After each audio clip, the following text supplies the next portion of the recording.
takes to be here is a mindset. I don't really give a fuck what people think about me, and I just go for it. Try to spread kindness, you know what I'm saying? This world we live in is full of a bunch of lies and hate, so why not be positive? And I came to California to pursue music, food, and cannabis, and I didn't even know what it was going to turn into, what it was going to be, but I just knew my life was more than what I was doing. I came with nothing. I didn't even have a bed or a place to live. Just worked hard to try to make it to what it is now. I enjoy to cook. I'm not forcing myself to do it to try to be different. This is what I like. I like flowers. I like being nice to people. You'll never catch me out just trying to fight people or any of that bullshit. It's all about spreading positive energy, because after all, you only get out of this world what you put into it. Why don't we all just try to love each other, spread a helping hand, and you know what I'm saying? You never know what can happen. You can get some money, or better yet, you could change the life of everyone you know.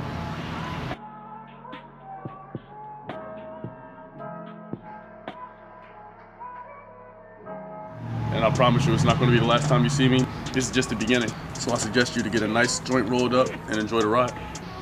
I'm the Session, and what it takes to get here is love and determination. Never forget it.